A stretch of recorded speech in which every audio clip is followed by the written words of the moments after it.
자, 다음으로 필수 예제 15-2번 바로 넘어가도록 할게요. 자, 상경관대 2016학년도 모의논술 문제로 출제된 99페이지 문제 또 한번 살펴보도록 합시다. 같은 주제, 분자 사이에 작용하는 힘. 요거는 사실 이 문제에 대해서 전에도 요 문제 비슷한 문제를 갖다 본 적이 있는 기억이 혹시 있을 거야.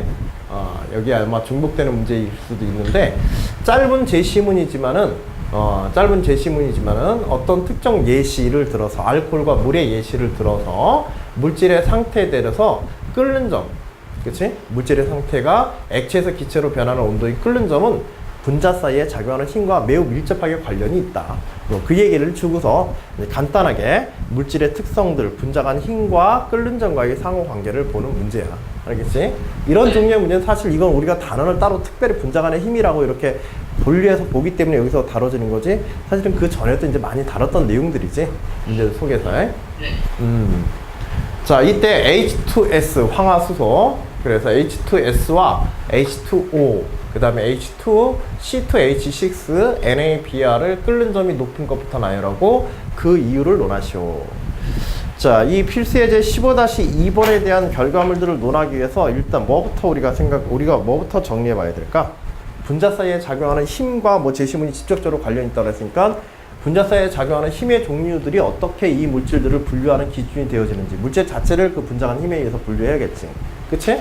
일단 가장 눈에 띄는 건 요거네요. NaBr. 그치? 금속과 비금속. 그래서 얘는 어떤 물질? 이온 결합. 그치. 이온 결합 물질로서 결합력이 가장 크지. 그치? 그 다음에는 나머지 것들은 다 뭐야? 비금속 물질들의 공유 결합으로 이루어진 물질들이지. 네. 그치? 그 중에서도 지금 가장 눈에 띄는 건 여기 있네요. H2 같은 경우는. 그치? 네. H2는 두 가지로 해석할 수 있지. 그치? 무극성 결합에, 무극성 공유 결합에, 분자 간 결합도 뭐야? 분자 간 결합도 무극성 결합이지? 네. 그치? 무극성 결합을 갖다가, 하고서 있다. 요게 또 이제, 그래서 가장 분자 간 작용, 거기다가 분산력, 분자 간에 작용하는, 이런 물질들은 분자 간에 작용하는 힘으로써 분산력밖에 없다 그랬지? 네. 그치? 분산력밖에 없는데, 또 분산력은 대체로 분자량이 클수록 분산력은 어때? 커요. 커지는 특성을 가지고 있기 때문에 H2 분자는 분산력도 매우 작게 될 거야. 자, 이런 정보들을 이제 쭉 나열해서 정리해 놓고 나중에 다 봤을 때 우리가 하나의 문장이나 비교하는 물질 간의 어떤 상호 관련된 내용으로서 우리가 서술할 수 있도록 준비해 둬야겠지. 그치? 네. 그 다음에 H2S, 황, H2O, 그 다음에 C2H6 해서 돼 있는데, 이것들은 각각 극성 공유 결합이긴 하지만 C2H6 같은 경우는 사실 전체적으로 극성 공유 결합으로 보기에는 조금 무리가 있지. 그치? 네. 그래서 C와 H 사이에 뭐가 작기 때문에 전기 음성도 차가 작은 물질이다. 그리고 C2S와 H2O는 이제 극성 공유 결합을 가지게 되는데, 그 중에서도 전기 음성도 차가 큰 H2O가, 그치, 전기 음성도 차가 크고, 무슨 결합까지? H2O에서는, 그치, 수소 결합에 의한 분자 간 인력이 매우 크다. 그치, 극성 결합 중에서도 그런 수소 결합에 관한 언급을 할 수가 있을 거야. H2S는 우리가 극성 결합에 관한 이야기만 할 수 있겠지? 그치? 그리고 이제 또 분산에 관한 이야기도 어느 정도 나올 수 있을 테고. 그 다음에 C2H6에 관해서 우리가 마찬가지로 약한 극성 결합과 극성 공유 결합과 그 다음에 무극성 결합에 관한 이야기로 분산력을 중심으로 해서 H2S와 C2H6를 갖다 우리가 분석을 해야겠지. 그치? 자, 이제 이야기의 중심들만 우리가 살펴볼 내용들의 그런 중심 요소들만 이제 잘 정리해 보시면 문제를 풀거나 다른 문제는 어려운 건 없을 거예요. 간단하지만 그런 기술적인 요소도 한번 정리해 두시고요.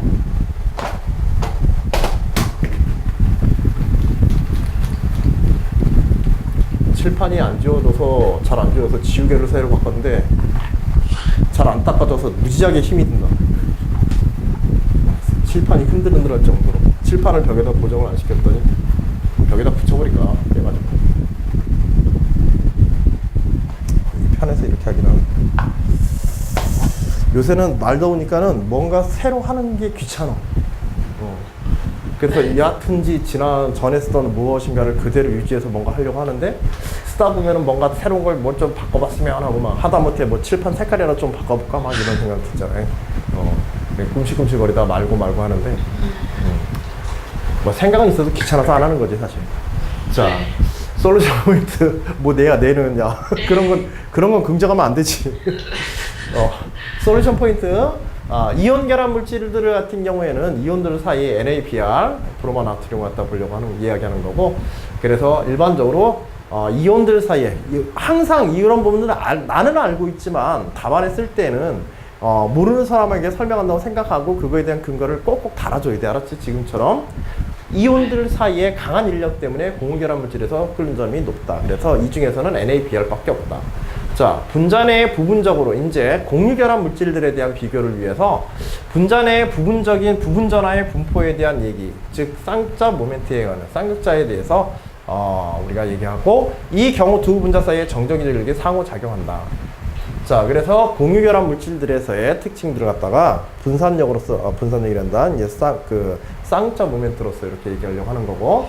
자, 이때 쌍자 간의 힘이라고 하면 두 결합 원자 사이의 전기 음성도 차이가 클 때 이 힘이. 그래서 쌍자 모멘트에서 가장 중요한 거 뭐 전기 음성도 차이에 관한 언급이 반드시 있어야겠지. 그치? 네. 그래서 H2S와 H2O, H2 그다음에 H2O C2, H6와 같은 그런 물질들에서의 작용하는 힘을 분리하는 가장 이제 기초적인 내용을 깔아준 거야. 특히 분자 내에 수소 원자 갖는 전기 음성도, 여기서는 뭐 이렇게 다 일일이 작용하는 힘의 종류를 쭉 설명하고 나중에 분류를 했지만, 사실은 이제 아까 전처럼 미리 이렇게 물질들의 특성들을 갖다가 조금 이렇게 분리해서 놓는다고 한다면 각 물질의 끓는 점을 순차적으로 언급하면서 우리가 이제 그 힘의 내용들을, 힘에서 어떤 힘들이 작용하는가를 갖다 각 물질들마다 그냥 따로따로 달아서 답안을 쓸 수도 있겠지. 그치? 너무 이렇게 원론적으로 뭐 쓰려고 해서 최초에 처음부터 이런 원론적인 힘의 종류들을 갖다가 다 깔아야겠다. 뭐 이렇게 이제 구조를 갖다 아예 머릿속에 넣고 이런 문제들을 풀어도 되지만은 각 물질별로 이러한 힘의 종류와 특성들을 갖다가 언급해서 좋아. 근데 다만 뭐가 문제가 있냐면 왜 그런 식으로 지금 이 답안 정리를 선생님이 안 해놓은 거냐면, 물질별로 이렇게 힘의 종류들을 쓰잖아. 응? 그러면은 학생들이 쓸 때 그 물질이 가지고 있는 가장 중요한 힘의 특성만 쓰는 경우가 있어. 예를 들어서 H2O 같은 경우에 딱 하면 수소결합이잖아. 그래 안 그래? 그러면 학생들이 뭐만 언급하냐면 수소결합만 언급하는 경우들이 있단 말이야. 전기음성도 저 수소결합만. 다른 일반적인 분산력이라든지 이런 것들이 다 깔려 있으면서 그거보다 더 큰 힘이 존재하는 것임에도 불구하고 그 특정 물질을 놓게 되면 그 특정 물질에 대한 가장 눈에 띄는 힘, 그것만 머릿속에 기억나는 대로 딱 적어놓고 그냥 넘어가 버리는 경우도 있어. 그러면 내용이 조금 더 풍부하게 다른 물질과 비교할 때는 당연히 수소결합력이 다른 힘들과 뭐 분산력이라든지 그냥 일반적인 공유결합, 극성 공유결합에서의 그런 힘들과의 그런 차이들이 어떻게 되어진지 그런 관계가 서술 안 되는 경우들이 있거든.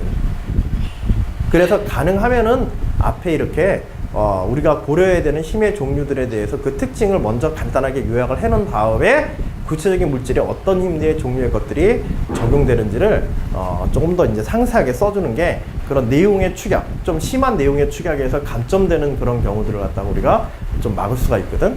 그래서 이건 답안 작성하는 요령에 대해서 조금 알아서, 알았지?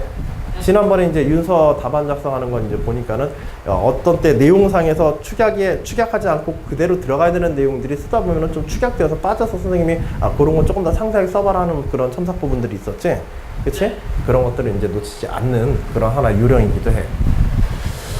여하튼지 OFN과 같이 전기 음성도가 큰 물질들과 수소 원자 사이에서의 결합에 대해서 이제 수소 결합이 작용하고 있다. 수소 결합이라고 하는 특별하게 공유 결합 중에서도 이제 큰 힘이 작용하는 극성 결합 중에서도 그런 힘에 대한 이야기를 하고 있고요.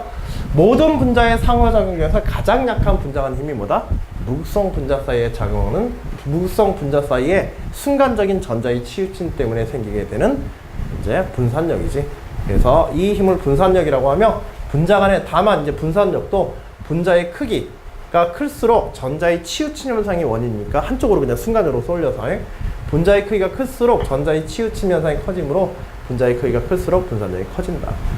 그래서 항상 뭐 예를 들어서 공유결합 같은 경우에는 공유결합 분자 같은 경우에는 극성 공유결합 분자 같은 경우에는 그 전자의 치우침이 항상 있는 거고, 알겠지? 항상 일상적으로 존재하고 있는 거고, 무극성 분자들 같은 경우에는 그런 전자의 치우침이 평균적으로는 0이라는 거야. 평균적으로는 0이 돼 이제 순간적으로 이제 치우침 현상들이 나타나가지고 전기적인 극성을 갖다가 순간적으로는 아마 이렇게 띄어서 그 힘들에 의해서 분자들이 엉켜 있는 결합되어 있는 그런 이제 힘을 나타내는 게 요걸 이제 분산력이라고 하는 거야. 알겠지? 네. 이와 같은 고려를 하게 되어 끓는 점의 순서를 나열하면 하고 이제 끝나게 되는 거지. 그래서 NaBr, H2O, H2S, C2H6, H2. 물론 이걸로 그냥 끝나서는 좀 곤란하고 각각의 물질들이 어떤 힘과 관련있는지 좀 더 세부적으로 써줘야 돼. 응? 네.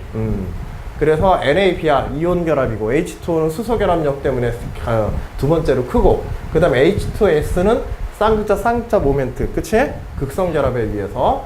그 다음에 H2H6는 극성 결합까지 가질 수 있는 그런 이제 차를 갖다 가지지 못하지. 전자들의, 입자들의 분포가, 그치? 그 다음에 그래서 이제 분산력. 대신에 분자량이 크기 때문에 조금 더 강한 분산력, 분자량이 작기 때문에 약한 분산력을 가지게 된다라고 이렇게 구별해 주시면 되겠지. 되겠죠? 요거는 꼭 표시를 해줘야 돼. 결론으로 끓는 점만 탁 하고 제시하는 게 아니라. 그래서 마지막에 분산력에 대한 판단을 조금 더 이렇게 언급을 하는 그런 내용들이 추가되어 있습니다. 자, 됐죠? 여러 가지, 특히 이제 뭐 이온 결합과 그 다음에 공유 결합에, 그 다음에 공유 결합에서의 작용할 수 있는 거의 모든 종류의 힘들이 지금 나열되어 있어. 알겠지? 짧지만은 그리고 그런 힘들을 소재로 해서 특정 성질, 그 힘을 대표하는 성질이 뭐냐면 이제 끓는 점과 녹는 점과 같은 현상이 물리적인 어떤 기준이거든.